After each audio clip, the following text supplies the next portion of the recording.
That was just me putting those class link in.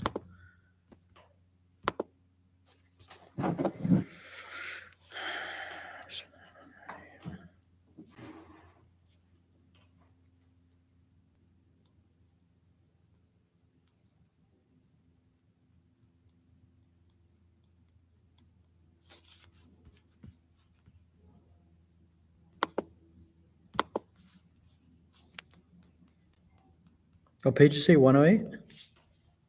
Oh, no, wait. Oh, thank you. You could make that a pattern. I used to sew. You know, we're having classes and we can, Oh, really? How to sew? yeah. Oh, I make. I'm gonna be putting the flyer out soon. Are you teaching them? Yeah, When is it starting? as soon as we get some students. Well, nobody knows about it. I know, Rich, I've just got the QR code from Khadiji a couple days back. Okay. And I So put it in the class group too, because I know Hafsa wanted to go too. Put it where? In our class. Oh, okay. Yeah, because I need to, like, I forgot how to do it. It's because it's been so long since I sewed. I know, but it comes right back. Yeah, You could probably end up being one of our teachers instead of our students. I doubt that, no. Well, if we have people who haven't sewn or the beginners, the hardest part is learning the machine. Yeah.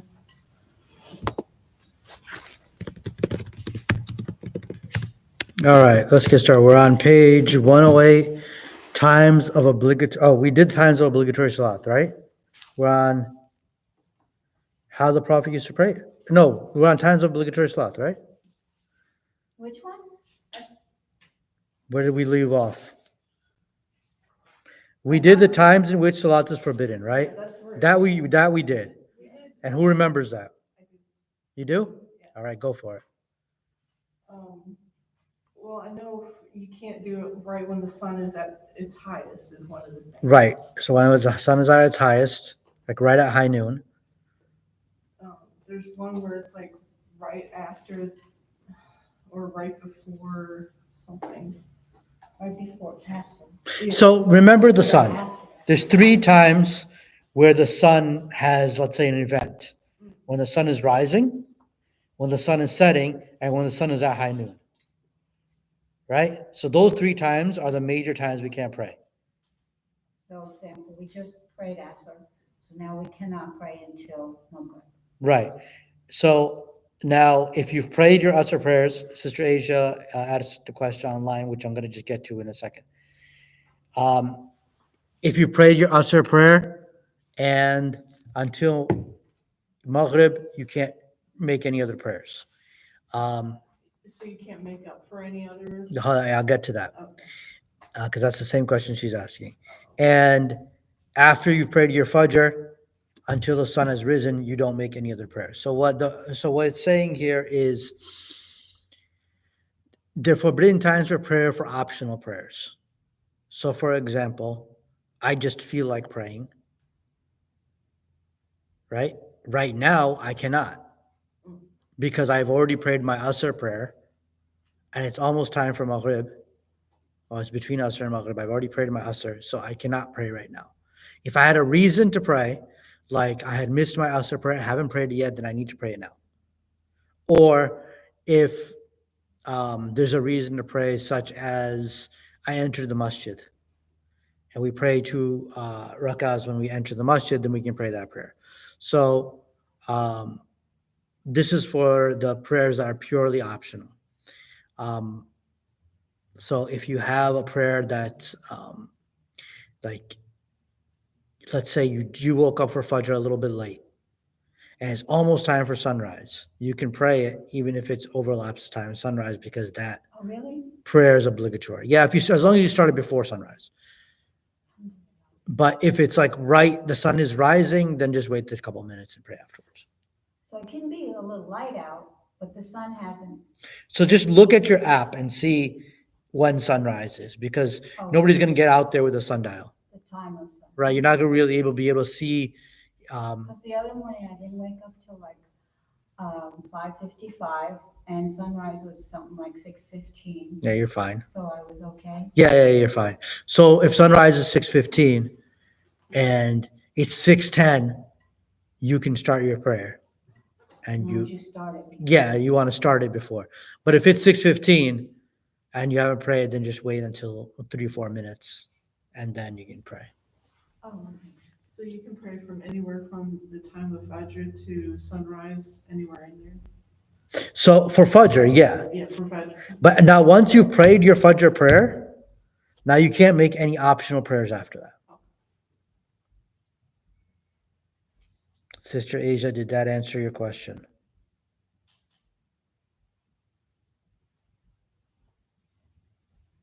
Sister Asia?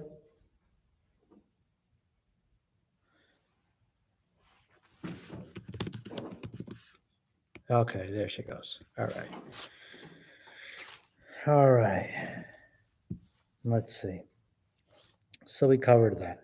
So now those are the times the prayers were forbidden. What are the times for the obligatory prayers? So let's read that. Who would like to read? Y'all know that I'm passionate about music and I'm passionate about basketball.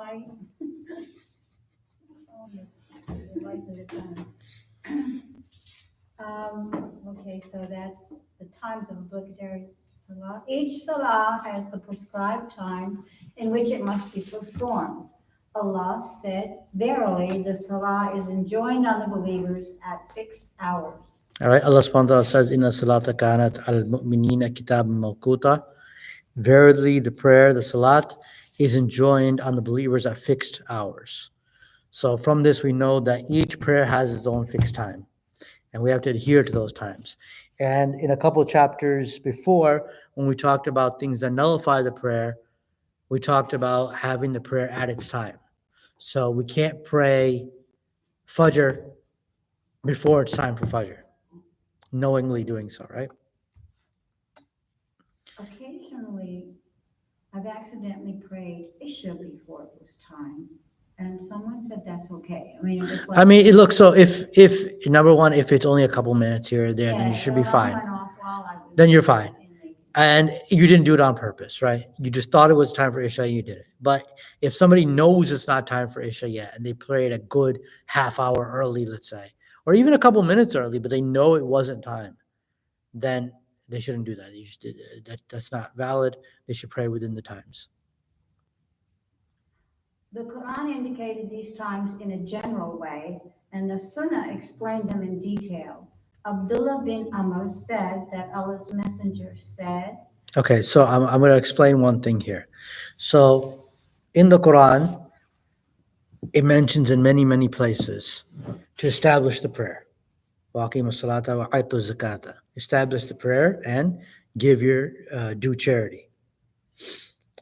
In many places, it says establish the prayer, and it talks about the timings of the prayer. That the timings of the prayer, in this verse, it said, the timings, verily the times of prayers are at a fixed time for the believers, right? But nowhere does it tell us the exact times. This is where we turn to the Sunnah of the Prophet, peace and blessings be upon him, where he explained the times. The reason I'm making a point of this is this. A lot of people will come and say that we don't need the hadith, we don't need the Sunnah, we can just follow the Quran. The point here is you cannot follow the Quran correctly until you follow it the way that the Prophet Muhammad, peace and blessings be upon him, taught us to follow it. Because Allah subhanahu wa ta'ala sent two things. He sent the Quran and he sent the messenger. and isn't it stated in the Quran? Absolutely. To follow the messenger. Absolutely. follow Allah the subhanahu wa ta'ala messenger over says, and over. I was gonna say, Wa ati'u I Allah. didn't see it repeated. وَأَطِيعُوا اللَّهَ وَأَطِيعُوا الرَّسُولَ وَأُولِي الْأَمْرِ مِنكُم. Right? وَأَطِيعُوا اللَّهَ وَأَطِيعُوا الرَّسُولَ وَلَا تُبْطِلُوا أَعْمَالَكُم. Follow Allah and obey Allah and obey the messenger, and do not make your deeds wasted. So Allah subhanahu wa ta'ala sent the Quran, and he sent the Prophet, peace and blessings upon him, to explain the Quran to us. And this is one of the ways he's explained the Quran to us. So this is the hadith that he taught Abdullah ibn Amr. All right, so go ahead and read the time for Zuhr. The time for Dhuhr, the new prayer, is when the sun passes the zenith until the shade of a man equals his length, whence time for Asr commences. Okay, so Zohar is the noon prayer, right? So that starts at the solar high noon, which isn't always 12 o'clock. 12 o'clock is, what we colloquially will call noon. But solar high noon is when the sun is at its highest point, which is close. Right now, it's like what, 12, 13 or something like that, right? You can see it in your apps. Yeah, if you open your app, it'll probably say that Zohar starts around 12:13, something like that, 12:15. Well, why do we have Juma? I just turned off my phone. Why do we have Juma at 1:15? Why do we have it 1:15? They keep it at a fixed time just so it's convenient so everybody knows. Because the position of the sun changes. Sometimes it's 12:13 where the prayer starts. In fact, it was at 1:40 today, Where? West End Islamic Center, No, it was 1:20. 1:20. Yeah. I was there for the first one. It was 1:20 and then 2:10. So, but yeah, the Jummah prayers, that's when the time of the prayer starts, right? So that's what we're learning here. That's when the time of the prayer starts. And it's always better to pray in the earlier part. But if there's a reason to move it a little bit, then that's fine too. As long as we're not needlessly delaying it. So what they'll do for Jummah, just so that it's easy for people to remember the time, and they want to make sure it's like in people's lunch breaks, so people take lunch breaks at a certain time. And then they also have to think about parking and traffic, because if they have two prayers, they have to manage that as well. So you will see a lot of places where Jummah will start at 1 o'clock. It'll start at 2 o'clock. So that's just because of the convenience of people. And so Zohar today started at 1:15. I'm sorry, I said 12:15. 1:15, right? 1:13. That's the actual time? That's the actual solar high noon, was probably a few minutes before that. Yeah, and that's because they'll say it will be at 12. Exactly, because we messed up the clocks for the daylight savings. So it really should have been around 12 o'clock. All right, so that's what's called the sun being at its zenith. Jaden, you look bored. No. Okay. Thinking about school stuff. All right. So keep reading. Okay. And the time of Asr, the afternoon prayer. Okay, no, so the starting time is when the sun passes the zenith, up until when a man and his shadow are equal. So think about, we didn't have clocks and watches back then, right? So they would tell the time through the shadows, through sundials. If you've ever seen a sundial, it projects the shadow to different points. So the way they determine this is the time for Asr starts when a man and his shadow are equal. So you can pray Zohar until the time that Asr starts. So if you look in your app, you'll say Asr at 4:57. So you can pray Zohar all the way up to 4:57. Now, reiterate this: you do not want to delay the prayer needlessly. If you have a reason, like, okay, around 1:30, 1:15, I'm in a class, I can't get to it till an hour later, makes sense. But you're just sitting around the home watching Netflix or doing something else and just delaying it for no reason, that's not good, because you're not giving Allah His importance. This prayer is our connection with Allah. And if we think about all the blessings that He's given us, this is just our gratitude to Him, this prayer. So the more we think about our gratitude, the more we think about His blessings, the more importance we'll give this. So we don't want to just delay something, because when we delay things that are not important, right? We procrastinate on things that are not important. If something's important and urgent, we do it. So we should give our prayer that type of importance. Okay, so the time for Zohar is from when the sun passes beyond the zenith all the way to the beginning time of Asr. Okay, go ahead. All right. And the time of Asr, the afternoon prayer, is as long as the sun's light has not turned yellow. And the time of the Maghrib, the sunset prayer. Okay, no, let's do it one sentence at a time, right? Okay. So Asr, the time of Asr is until the sun doesn't turn like that colder, like doesn't cool down. Like right now, like you would say, so if Like during. Asr starts at 4:57, it would be like 6:45. That's getting late for Asr. 7 o'clock is late for Asr. So when the sun cools down, you should have prayed it before that. Now, if you haven't prayed it, you can pray it afterwards. You'll lose some rewards for it, but you should have prayed it before that time. Don't wait until Maghrib is coming in. You had a question, Andrea? Oh, I was gonna say, so cause, when the sun's at noon, it's like white hot. Yes. So like when it goes down, it's like more like yellowy. Yes. It starts cooling down, yeah. All right. Time for Maghrib. And the time of Maghrib, the sunset prayer, lasts as long as the redness has not vanished from the sky. But Okay. sometimes there's no redness. Well, that depends on the clouds. It depends on seasons too, right? But when the sun sets, there's redness in the sky. If you But you don't always get to see it. you may not see it because of visibility, but if it was visible, the horizon was properly visible to you, you would see the redness there, and you would see some light. And so that's why the time for Maghrib is short.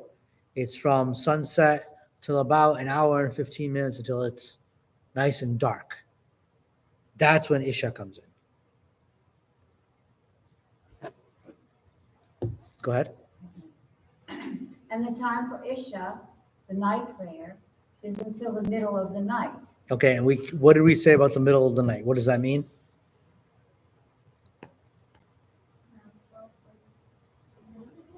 Yeah, you could. So you kind of calculate from when the time of Maghrib all the way to time of Fajr, and then split it in half. So if Maghrib is at 7:53 and Fajr is at 5:16, we split it in half. Why do some people say you have up until Fajr to pray Isha? So you should not needlessly delay it beyond the middle of the night. If somebody hasn't prayed it, they can pray it up until Fajr. But they shouldn't do that. They should have done it earlier than the middle of the night. So while technically, yes, you can, but it really, that time is till the middle of the night.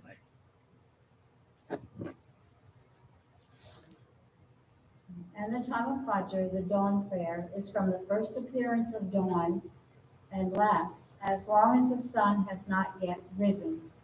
If the sun starts to crest the horizon, refrain from praying because it rises between Shaitan's two horns. Okay. So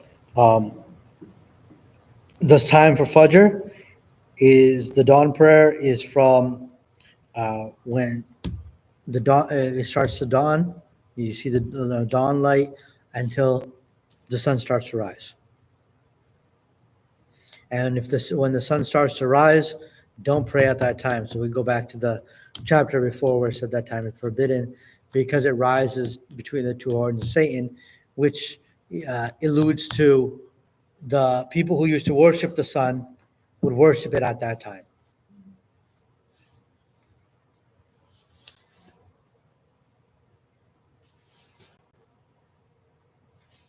From this hadith and others, it becomes clear that the times of Salah are as follows. Zuhr starts right after the sun passes its zenith and continues until the shadow of an object equals the same length as the object. Asr starts as soon as the shadow of the object becomes equal to the object after deducting the length of the shadow at noon. How do you do that? So remember what I mentioned, they knew these types of things back in the day. So what they would do is, if you put a stick in the ground, now that stick is not directly below the sun. There's an angle to it. So when the sun is at its highest, that's when you have the shortest shadow. So that's like your starting point. So for example, I'll give you an example. If you have a stick that's 24 inches tall, and in the middle of the day, it has a 6-inch shadow. So when you want to go calculate when the shadow is equal to the stick, it'll be when that shadow reaches 30 inches, because that 6 inches was always there. So when it reaches 30, 6 plus 24, that's when it equals its. So they're counting the degrees. Basically, yes. Okay. Yeah, basically And the angle. the angles and stuff like that. So that's their way of explaining that. Now, everything is a lot easier for us because we have the apps that tell us all this stuff. But it's good to kind of know where these things are coming from.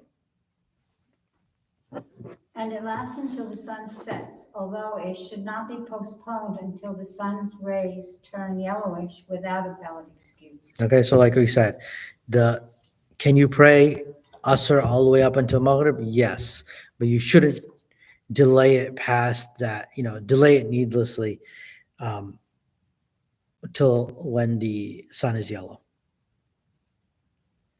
Maghrib starts when the sun disappears below the horizon and extends until the last trace of redness appears from the sky.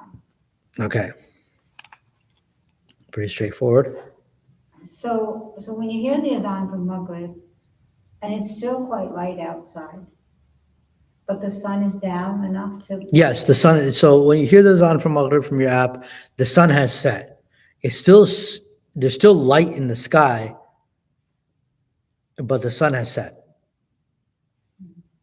Isha starts when the last trace of redness has disappeared from the sky and lasts until the middle of the night. All right. So, like we said, Isha until the middle of the night. Don't delay it past that. And Fajr? Fajr starts with the appearance of the true dawn until the sun starts to crest the horizon. Okay. So from dawn until sunrise. Any question on the times of prayers? No. Yes. A lot of these are Sundays, so what happens if it's just like cloudy? Yeah, so that's a good question. What happens when you don't see the sun? So back in the day, they obviously use the sun to tell what time of day it is, but they would estimate it because they would know, okay, this is what, they could still tell, estimate it based on, even if it's cloudy. Now for us, it's all easy because we have clocks And satellites. and all this type of stuff. But for back in the day, yeah, everything was based on looking at the sun, looking at shadows and things like that. But they were able to, when people live that lifestyle where they're telling the time of day by the sun, they're also able to estimate it by whether it's the temperature or even if there's clouds blocking it, how the sun looks at that time.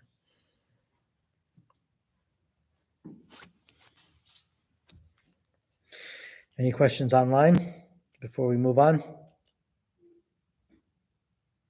Okay. How the Prophet used to pray. There are many hadith, either in words of the Prophet or his companions, descriptions of his salah, which make clear how one should perform salah in the best way. Among these hadith are the following. When you stand to pray, perform a perfect wudu, then face the Qibla, say takbir, Then recite what is easy for you of the Quran. Okay, stop there. So the first thing when you approach prayer, you've made your wudu perfectly. You didn't rush through it, didn't skip parts of it, didn't leave parts of your arm or parts of your foot dry. You went and completed your wudu as perfectly as possible. And even wudu is an act of worship, so we should be conscious when we're making wudu, not, you know, Just going through the motions. going through the motions or doing something else like, we're watching something on TV and making wudu, right? We should give it its due attention. Then, what do you say after wudu? We face the Qibla, meaning the direction towards the Kaaba, towards Mecca. And we say the takbir, we say Allahu Akbar, we raise our hands to our shoulders, say Allahu Akbar. That's when our prayer starts.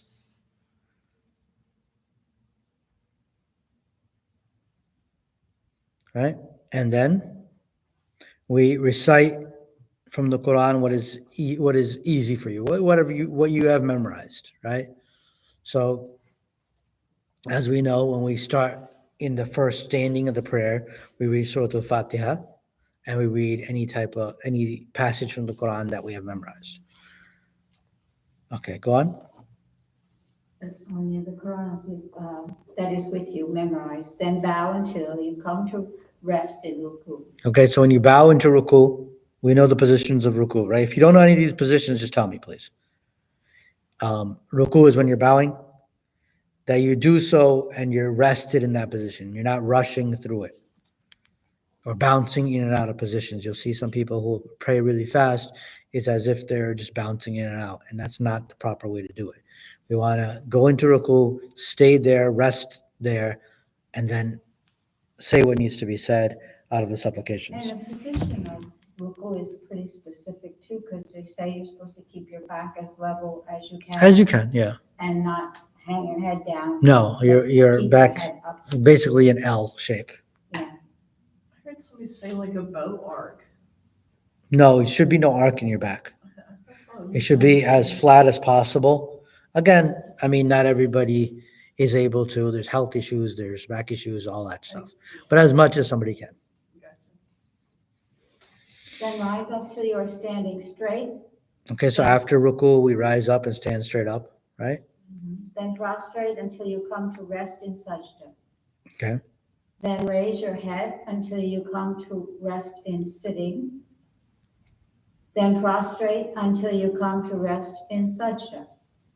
Then do that in all of your salah. Okay, so this is just a very brief description of Salah because he didn't mention the parts where you have to sit at the end of the prayer in the second and fourth rak'ah, where you have to sit at the end. He didn't mention some parts, but this was just a very brief instruction on prayer.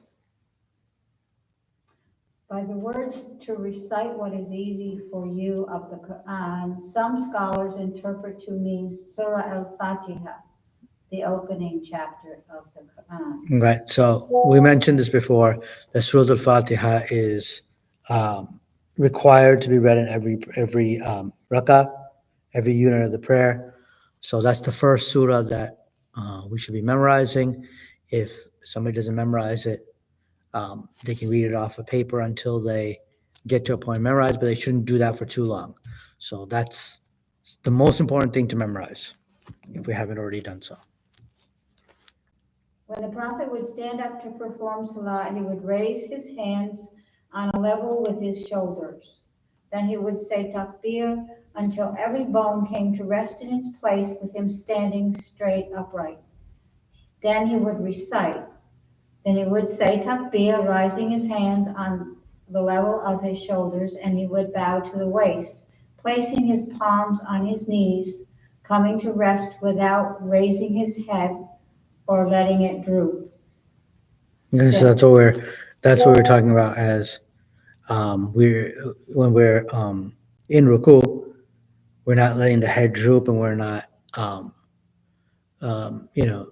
letting the head, keeping it up too much. We're trying to keep it level. Then he would raise his head up, saying, Allah hears those who praise him. Right. Sami Allahu liman hamida, we say in Arabic, right? Yeah. Then he would raise his hands on a level with his shoulders, coming to rest. Then he would say, Allahu Akbar. Then he would descend to the earth, keeping his hands away from his sides. And then he would raise his head with his left leg folded under him, sitting on it. He would spread his toes when he would make sajda.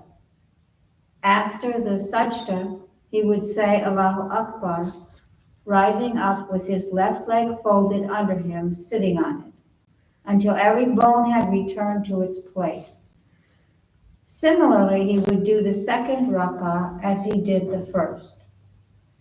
When he would rise after the 2 rak'ah, he would say takbir and raise his hands to the level of his shoulders, like at the start of salah.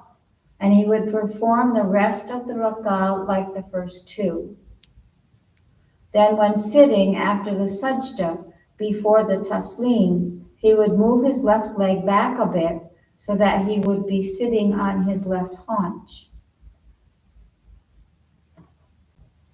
I have a question too about, the raising of hands. Mm-hmm. Shouldn't that be done in a deliberate manner? A lot of people just go. Yes, it should be done in a slow, You just deliberate fly your manner. hands Yeah, up. yeah, no, it's not just flying your hands up. You're raising your hands, Yeah. not just throwing, yes, waving. You're raising your hands to your shoulders, yes. Okay, did all of that make sense? When he said he was sitting on his left foot, do you guys know what that looks like? Not exactly. All right. It looks like this. It's sitting on your left foot like this. You see my foot? Yep. Oh, okay. So, and then this one is raised and the toes are pointing forward.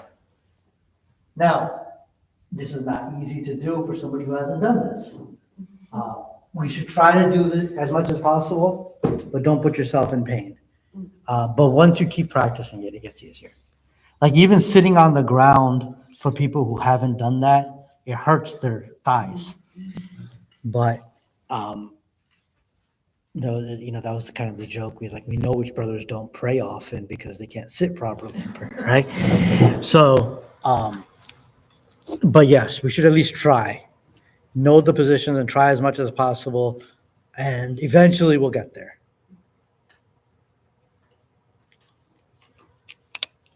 Is there any other part of that you have a question on? Yeah, after they say, Sami Allahu liman hamida, you say, Rabbana lakal hamd, Yes. okay. Yeah. Like to yourself? Like So as a woman, you're not going to say anything out loud. quietly, like to yourself? Yes, you're going to say it to yourself. As a woman, you're not saying anything out loud. But you should be moving your lips. Should be moving your lips, but it's not going to be loud. Yeah. It's not going to be audible. Sami Allahu liman hamida means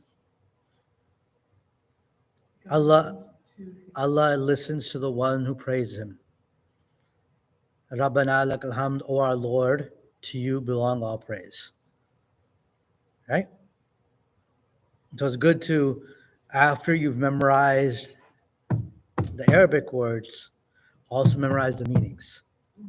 Otherwise, this becomes ritualistic. We're making movements and we're saying things in Arabic and we don't understand them. You're just saying sounds and doing movements.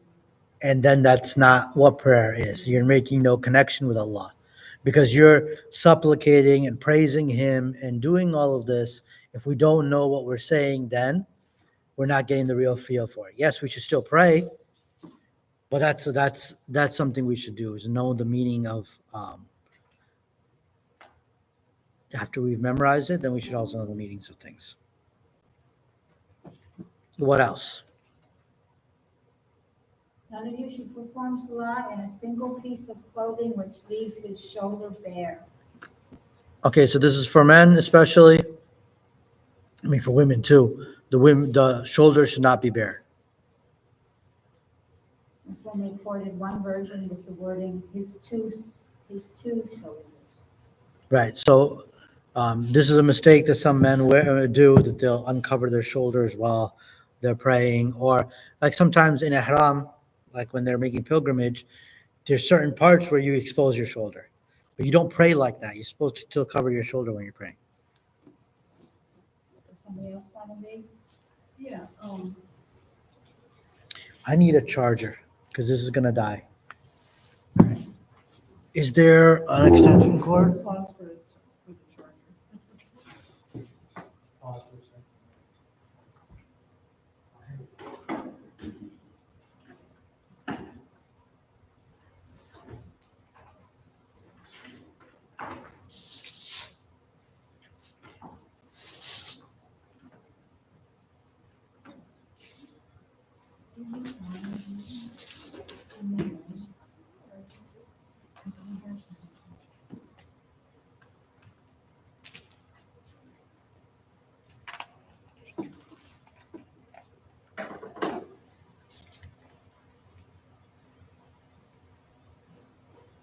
No, it's not gonna work, is it? Oh, there you go. Here we go. Here we go. Yes, it will. There. Okay. I hope so. Oh, there we go. Excellent.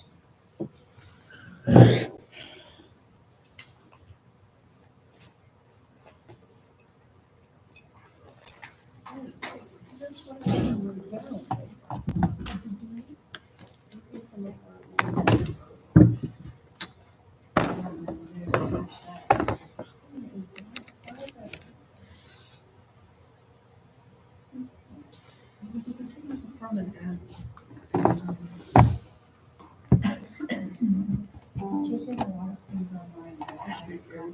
Yeah, that's why I write down like different, like, There we go. I It is. write down like every single version that I find Of? of the prayers. Hmm. Because, this one, I found such, that when you go into review, when you look from afar, it'll look like a bow arc.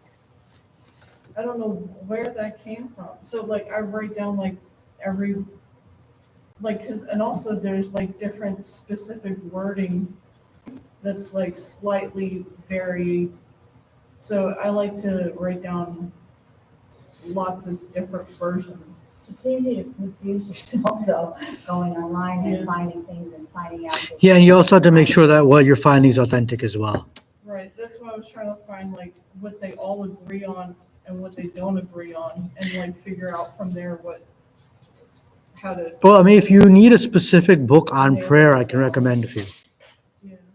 I can recommend a few specific books on prayer. I might actually have one. If you remind me, message me in the class group, I can bring a couple of books next week. But as far as the positions go, they're all pretty much the same. Yeah, the ruku is the same, where you're trying to keep your back as flat as possible. I don't know what. Maybe they're just talking about like if you have a bad back, it's gonna look like that. I don't know. No, I'm just kidding. I don't know. I don't know. I don't know where that came from, but. Hey, no, it might. I think I know the wording of it. A bow arc. It's kind of like, and maybe that's just what they used as a point of reference at that time because it was something that was familiar to them. Right, I was just thinking maybe they just phrased it in a different. In a way that, yeah, that's what they were familiar with. Right. Okay. You want to keep going? Oh, okay, starting. Its place in the Sharia. Optional salat was prescribed to make up for deficiencies which might occur in obligatory salat. And in view of the special merits of salat and other forms of worship are lacking. Okay, stop there. So, obligatory prayers, how many are there?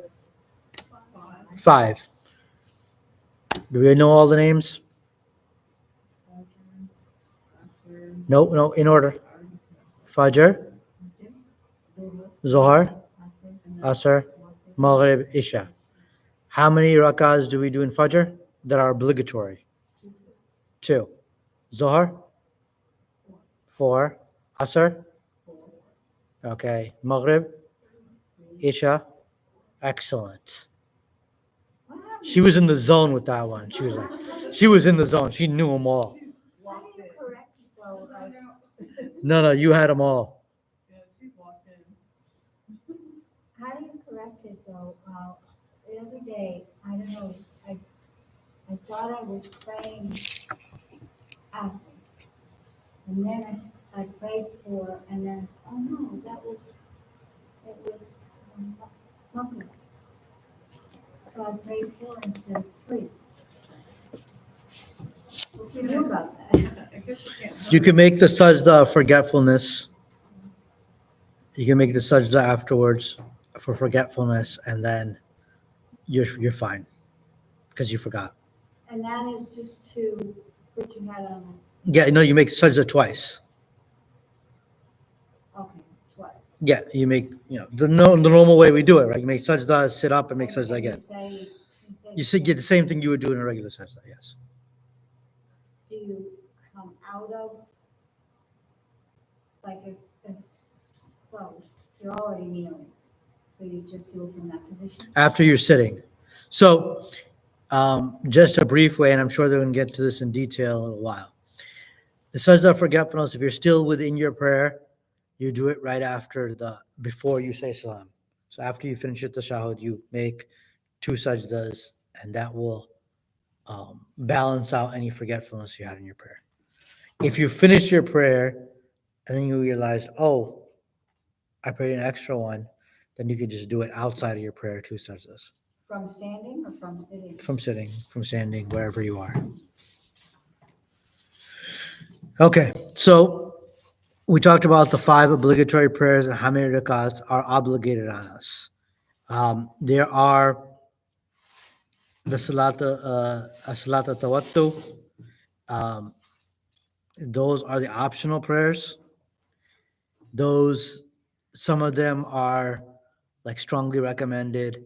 Some of them carry more weight than others, but they are at the end of the day optional, which means if we miss some, we're not sinners. As if when we miss our obligatory prayer, then we have a sin incurred on us, right? Because we missed something that we're obligated What if to. you just choose not to because you're so tired you can't do another thing? The obligatory or the No, the so if you didn't do the ones that are not obligatory, the optional ones, then you're fine. I mean, you just won't get the reward for it, but there's no sin on you for missing it. Okay, so some of them hold a lot of reward, and basically they're there to help us in any deficiencies that we had in our regular prayers. So let's say we prayed our asr and we weren't really all there mindfully, then praying these extra prayers will make up for the forgetfulness, will make up for the deficiencies we had in those prayers. Okay, keep reading. The Prophet sallallahu alaihi wasallam said, the first thing to be taken account of from the deeds of the slave on the day of judgment will be the salat. If it is satisfactory, he will be successful and pass. If it is not so, he will fail and lose. If something is deficient in his obligatory prayers, the Lord will say, check if my slave has any optional salat to his credit. The deficiency will be made good from that. After that, the rest of his deeds will be examined in a similar way. So the first thing on the day of judgment, when we stand in front of Allah, the first thing to be taken account from the deeds will be the salat, will be the prayer. And if it's satisfactory, if we did what we needed to do, then he'll be successful and victorious. So this gives you an idea of how important salat is. And if it's not, then he'll fail and be the loser. He'll be in punishment. And if there's something deficient from his obligatory prayers, Allah subhanahu wa ta'ala will ask, does he have any optional prayers? And he'll balance out what was deficient with the optional prayers. So the optional prayers that typically we do after Salah or even before Salah, those essentially could be enough. Yeah. Or should we It's- do look- a lot more extra nafil prayers? It depends on what's bringing you closer to Allah. What do you have more concentration in? It's not the number, it's the quality. So if you're pushing yourself to pray a whole bunch of extra ones and you're not mindful in any of them, then they're not beneficial to you. For nothing. But if you do a few and you're really mindful and concentrating and reading properly, that's better for you. So what brings you closer to Allah?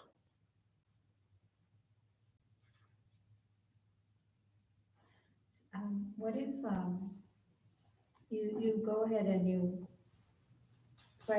praying your salah, but you find out you keep tripping up and making mistakes all the way through? Is it good to just do it over again? If they're just mistakes in what you're saying, you don't have to do it over again. In other words, you're not saying the right words in the ayah or the. But you're correcting yourself, you're trying. If there are mistakes in just your recitation or the words, you should be fine. As long as you're trying, as long as those mistakes aren't just carelessness. Sometimes I'll get a mental block. I'll know the surah, but I jumble up a line and then That's fine, because not everybody's memory is the same, and not every surah we memorize is the same, right? The short ones that we read often, they can roll off our tongues very quickly. But if we try to read ones that are a little bit longer, maybe that we haven't read in a few weeks, then it becomes a little bit more difficult. Also the makharij, if you're not saying it right. Correct. So, and that just comes into beautifying the recitations. So if you're making mistakes just in the recitation of the prayer, you don't have to pray it again. As long as those mistakes aren't just you being careless or rushed or not caring about it, but you're trying your best and you still make mistakes. Maybe just keep trying. Just keep trying. Remember, Allah subhanahu wa ta'ala sees your effort. He sees your effort. He knows that Arabic wasn't your first language. And he knows that you picked it up later on in life. So he knows what you're struggling through. So just, you're not doing it for anybody else. You're just doing it for yourself and Allah. And you're just trying your best. But yeah, don't also say that, okay, well, Allah knows that I don't know Arabic, so I'm not going to memorize it. But you try your best. And if there's mistakes, then he knows about it. Like you do your part and then you leave the rest of it. You leave the rest to him. He's looking at your sincerity is the first and foremost thing that he's looking at. Isn't there's a hadith about this one Sahabi or Sahabi companion that one of the others asked him, because he saw that he stayed down in Sajda for a long time. He said, how do you keep track of, how many sajdas you've done? He said, well, if I lose track, Allah knows. Yeah. I've never heard that one, but there's also a narration that says that for the person who struggles to learn the Quran, right? It's not something that's easy. They struggle. They have to fight for it. They have double reward. So Allah subhanahu wa ta'ala always, grades our effort. So you're not in a race against anybody. You're not in competition against anybody. This is just for you and Allah. And just do the best you can. I always say, don't beat yourself up. The world doesn't offer that to you. Right, exactly. Especially in matters of the deen, there's no reason to sit there and beat ourselves up. We just have to try our best. And be sincere with Allah. And, not playing games with him. That's it. If, somebody was asking me a question today, what if somebody intentionally does a sin? Can that be forgiven? I said, well, sins are intentionally done.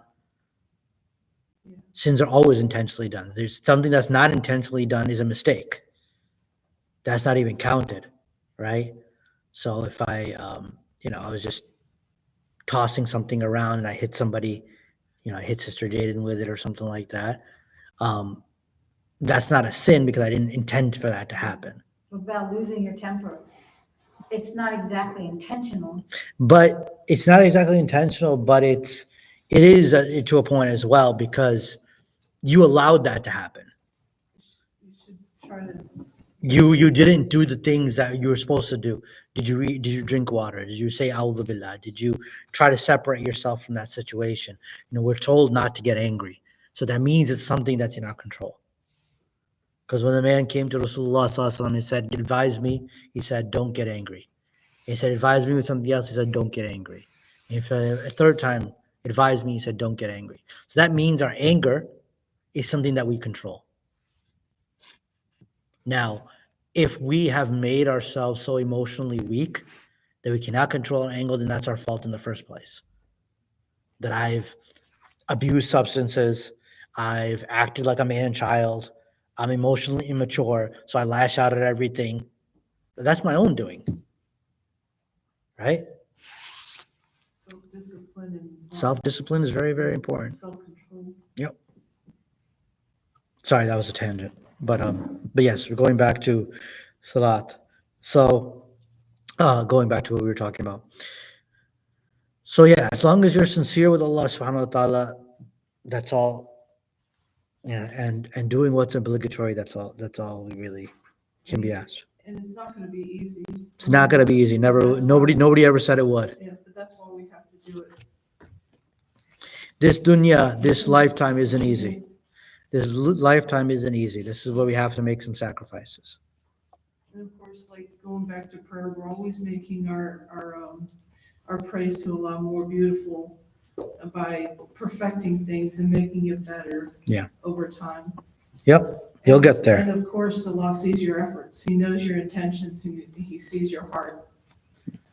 So He knows you're trying. Alhamdulillah. All right, let's try to finish this chapter. Number 2.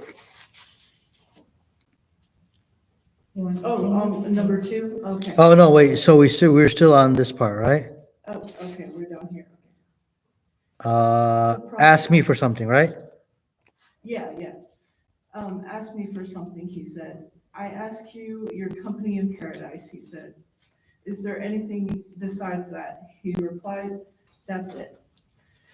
The Prophet sallallahu alaihi wasallam said, help me in that by making lots of sajda for yourself. Okay. So one of the companions asked, the Prophet ﷺ asked one of the companions, ask me for something. Ask me to supplicate for something for you.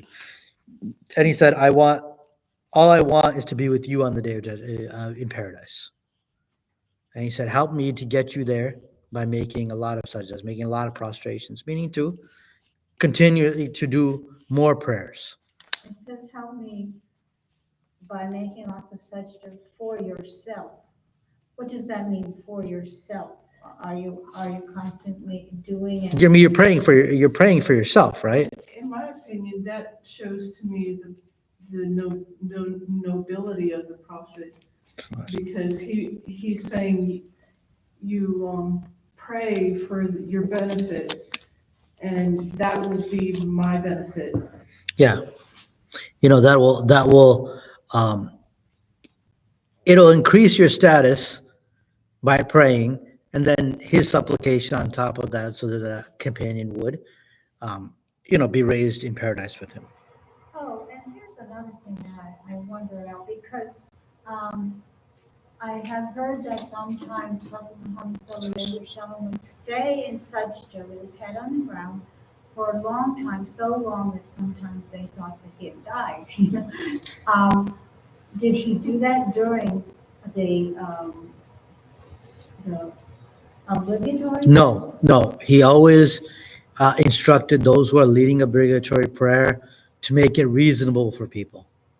And there's narrations about that. The one time, one of the companions was leading the prayer. He made it very long, and the people complained.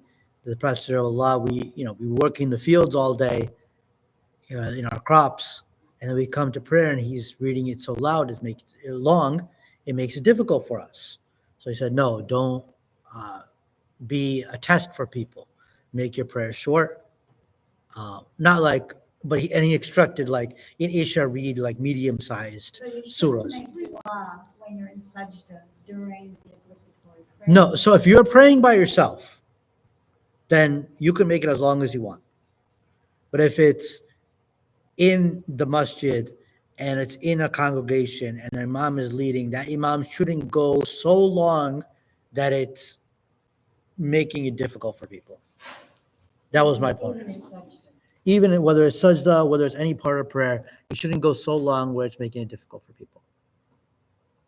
And the other thing, I think somebody would complain about that, sometimes they go so fast Yes, that I haven't even finished, when it's a silent prayer, but they go up and down. sometimes. yes, they And go I up. haven't finished. Surah Al-Fatiha or anything. I think people need to speak up about that. When I first got here, I was out of breath, literally, like trying to catch up with people. Yeah, people need to speak up about it. Even I have at times too. I was like, is this just how I? But I think honestly, if I think those complaints start coming from sisters, they'll slow down. Okay. Cause I complain about everything, so they're just like, "Oh, brother Faisal's always complaining." Oh, But you know, right? But if it comes from somebody else. I think people need to speak up. Like, if you're at a masjid and there's a regular imam there who goes too fast, speak up about it. Not make shout in the masjid or write a note or complain to one of the administration. I'm sorry, guys, I gotta go. You gotta go. So take some pizza. We can stop there. Yeah, stop. We've done number 1, so we'll start from number 2 next time.